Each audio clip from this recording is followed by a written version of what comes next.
Welcome to Travel Chicks, where we talk travel, transformation, and inspiration. My name's Melissa. I'm the founder of Travel Chicks, and I want to let you know that it may be me, it may be one of our other travel chicks, but welcome on board this adventure. Please, if you love what you hear, like it. Leave a review and share this with your friends. We need to inspire more people to create their own travel story. In today's episode, I am super thrilled to have one of our very own travel chicks, Jacqueline. Welcome to the show. Hi. So we're here today to discuss Spain, and here's why. Jacqueline just got invited by the Tourism Board of Spain to take off on an epic adventure to Spain, and not your typical, destinations that a traveler would venture off to. These destinations that she got to experience firsthand, you're going to hear about, and it may be after hearing, it may be something that you may want to check out in Spain. And so, Jacqueline, how about you share just an overview of the 7 days that you just experienced in Spain? Just kind of give the viewers and listeners an idea of what else is available to Spain other than, the top spots like Barcelona and, Madrid and things like that. So take it away. So I had only ever been to Spain once before, and I hit those two. Everyone kind of tends to go to Barcelona and Madrid. Those are the two I think that people are most knowledgeable about. So we were in Seville and Valencia. And I will say they were both amazing. They're very, very different. I don't think that people realize how varied the terrain and the weather and everything is in Spain. I was even surprised. It varies from, up in the north, it's very rainy, very green, very lush, all the way down to the Mediterranean, where you've got those beautiful beaches, and it's like just those vibes of like, yeah, it's just very different. So I loved both of it, but I will say that if I had to choose one to go back to, I think it would be Valencia. I fell in love with Valencia when I was there. It was incredible. Mm-hmm. Yeah. And would you say there's a better time of year to travel to Spain? I will say I probably would not go in June again. It was very warm. Now, I mean, if you're going and you're wanting to be there and just do a beach vacation, and you're going to be on a boat and you're going to be doing that kind, I think it would be okay. It was about 40 degrees when I was there. So it was a little toasty. So it was a little hot when you're walking around and seeing all the sights. So I think, more of like a shoulder season would be a better idea, going in like October, November. The weather is still going to be beautiful. It's still going to be warm, but you don't have those extreme high heat. Mm-hmm. So just for all of you listening out there, another idea, just as Jacqueline said, June is like super duper hot. So perhaps, and it's really busy. Europe in June, July, and August are high seasons. So maybe something you want to consider even for next year is April, May. Because I think those times of years would be very temperate and doable and not so busy. For sure. I'm a big fan of traveling in a shoulder season just for less traffic and, good weather. Not too hot, not too cold. Mm-hmm. Amazing. Well, why don't we talk about all these different cities and places that you got to visit? Yes. So the very first place, like I was saying, that we went to was Valencia. And kind of a really cool thing about the city was they have thousands and thousands and thousands of orange trees throughout the city. So it smells absolutely incredible when you're just walking the streets, and it looks beautiful. I feel like a lot of our cities here, you don't have all that greenery, and it's so lush. And anyway, so that of it was beautiful. Now, these are not edible oranges. So they do sometimes ship those off to England. They're actually one of the biggest exporters or importers to England of oranges. And they make marmalade, which is a very British thing, but they use Spanish oranges. Interesting. So I love the fact that they had these beautiful, beautiful, I mean, honestly, and I was very, very impressed with how clean all of the streets were. It was I don't think I saw one piece of garbage anywhere. Everything was very, very tidy, very immaculate, very beautiful. Just a random question. Here in Canada, we can go to some major cities or even the United States for that matter. And we seem to see a lot of garbage and, tents and homelessness and kind of poverty-stricken areas. What's the situation of that in Spain where you visited? Like there is a little bit of it, but I will say it's definitely not to the extent. I think they have a better system in behind it to care for those people. We obviously didn't have time to learn about everything whether it's a very brief overview and we're seeing and learning things about the country. But you definitely don't see, at least not where we were, the tents and different things like that. And yeah, like I said, there's no garbage everywhere. Nothing makes me sadder than when you're walking down and you see garbage and people who just don't seem to care about, the city and whatnot. So I was pleasantly surprised by that, of how beautifully kept it was. Cool. Yeah.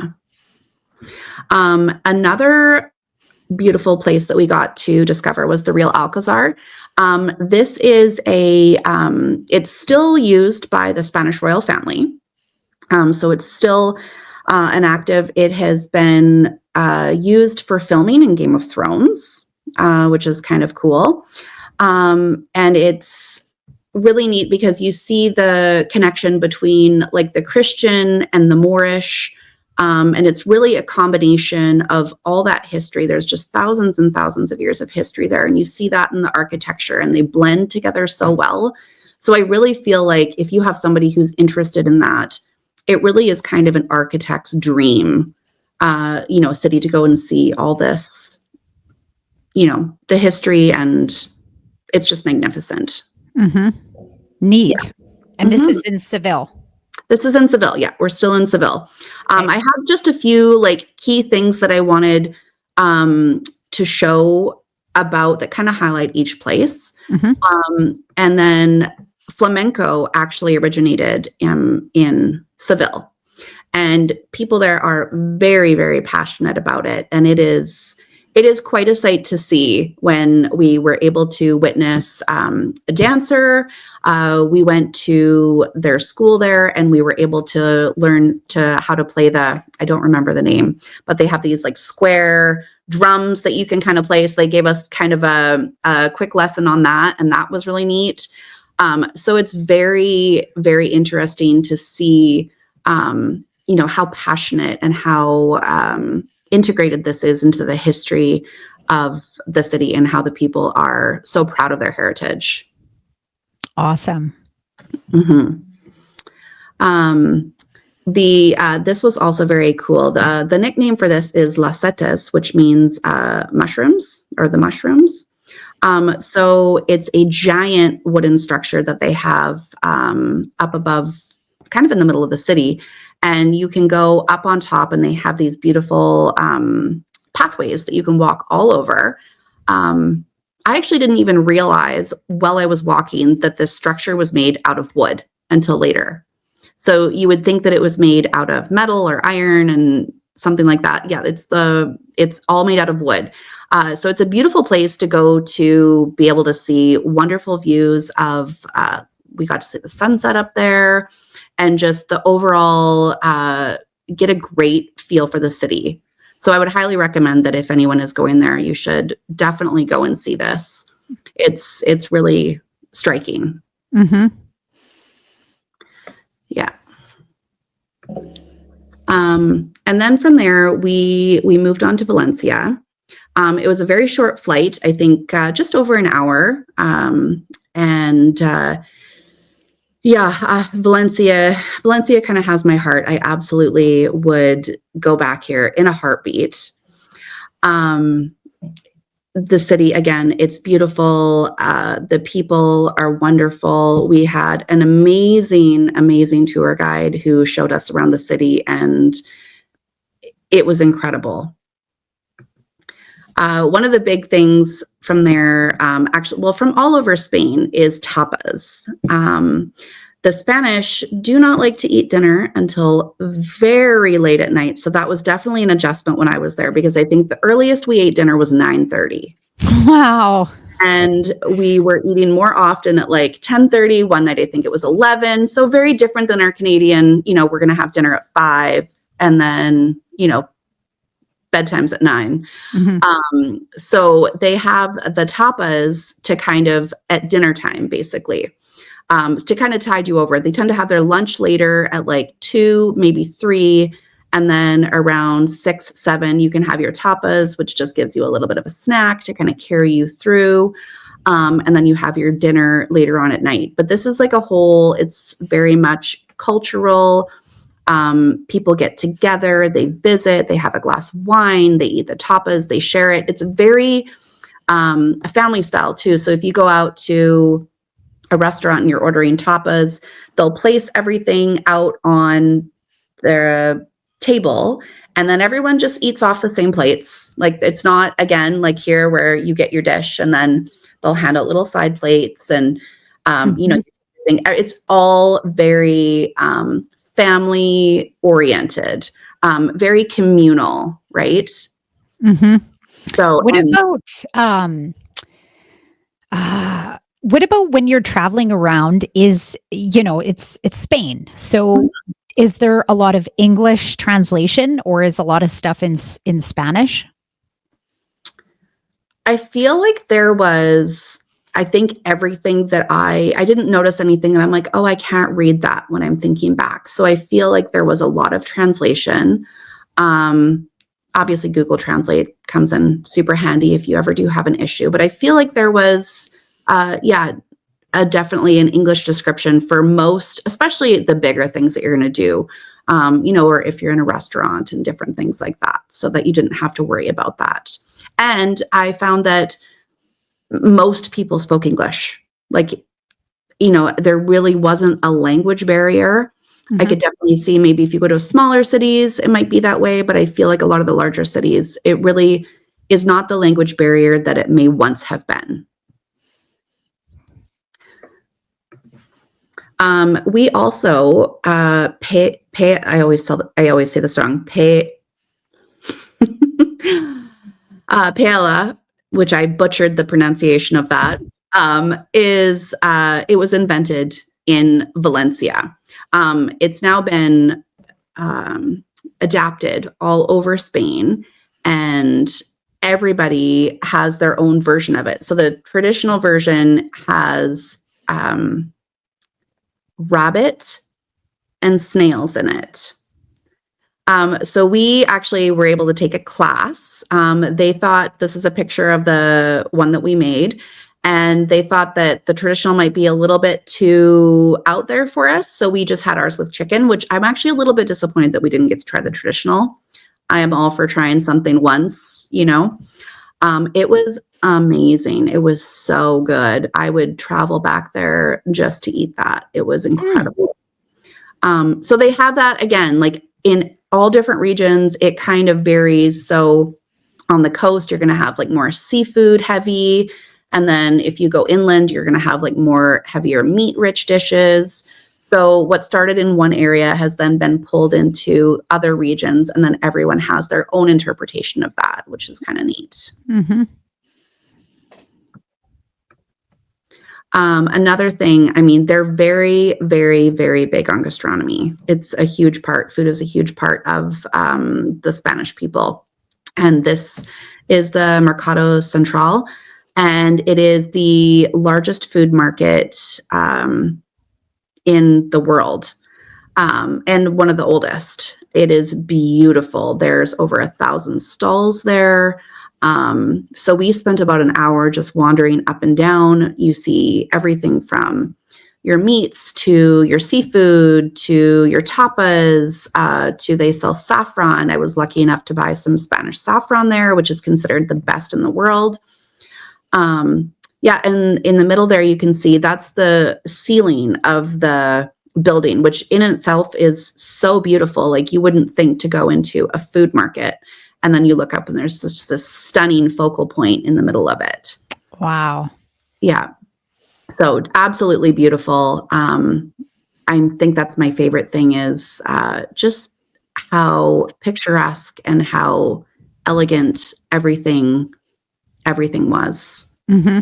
Well, and it sounds like really you could get lost in this market for a day. Absolutely. And it was kind of nice because I love that they separated the seafood area had its own wing. So like you weren't walking in and the whole place smelled like seafood, which can happen, right? When you've got that. So they had like the seafood wing. We had a delicious cup of coffee there. You know, you could just wander. There was all this fresh produce. Everything's fresh. Everything's local. Yeah, very different. And this is where the people of Valencia shop for their food. Mm-hmm. Oh, they don't shop at a superstore or a Walmart? No, I mean, they do have grocery stores, but I mean, yeah, like this is a traditional, that's where people go. Mm-hmm. Very much a part of their daily life. Well, and really, I think it's just that European lifestyle. It's like you have your cigarette with your croissant and coffee at the, in the morning, and then you kind of walk the streets, and then you go buy your fresh French baguette and, Mhm. your cheese and your meat. Like it just seems like that's almost like the way of life there. Yeah, they very much do tend to, whereas here we go shopping and we get everything for like a week or 2 weeks of groceries. There it's like every day they're like, what am I going to make? And then they go out and buy those groceries every single day, just enough for dinner. And then that's what they have. Mm-hmm. So yeah, just very, very different. Such an experience. Yeah. So that's kind of just a brief overview. I mean, we honestly saw so much there. Beyond that, we actually we took a boat, we went down the coast, we saw smaller towns. Yeah, I mean, I think if anyone was ever looking to retire, I think that area, that region would be absolutely incredible if you were looking for, kind of an expat situation. Mm-hmm. Yeah, there's so much to see. I definitely want to go back and I would love to explore the northern region. So let's just revisit. So the cities you went to were Valencia And Seville. and Seville. Okay. So these two destinations are something I think are very unique destinations. I mean, I've heard of Seville before, but never really explored it. And so the whole conversation today was to open your eyes about the different things, sites and things that you can see. Off the top of your head, is there any other sites kind of not to miss that you didn't show in or talk about in your presentation? I'm trying to think. There was one point that you shared with me when you got back, something that was really fascinating, especially for those foodies out there, is you had shared something about it being the largest mecca of 5-star Michelin restaurants. That is in the northern region. Oh, okay. So yeah, but Spain, over in the northern region, the Basque Country has the highest concentration of Michelin-star restaurants. They are very, very, very, the food scene is huge there. So if anybody is a foodie, I mean, that is the place to go for sure. Yeah. Cool. So different area, but very cool. One cool thing, I obviously didn't get to see it, but our guide told us about this. In Valencia, they have a festival. It's called Las Fallas. So they build these giant, elaborate wooden sculptures, like huge, huge. You can look them up online. It's very neat. And it can be like people can create something that like they're upset about or whatever. That's what they kind of tend to do is it's like, things that they're upset about or they're mad about or they're whatever. And then they have this giant festival and they bring them to the center of the city and they light them on fire. And so they have so he showed us it's all marble on the ground. They have this huge, huge bonfire. He said there is, they string up like firecrackers. He said the buildings shake. And they're actually limited by, they only have a certain percentage of gunpowder that they can use for it. Otherwise, he said every year a few windows do explode, but they try to mitigate the damage to the buildings. Oh, wow. So that would be kind of an epic thing to go back and see at some point. Yeah, I've never heard of that, but it sounds really, really cool. Yeah. So I think there's we just saw a small part of both cities. And there's so much more I think that you could explore in both places and in the rest of Spain that I think it's a very up and coming fantastic place to visit. I would highly recommend, and I can't wait to go back again. Amazing. Well, Jacqueline, thank you for sharing your experience of Valencia and Seville today, and we'll chat with you in the near future. Awesome.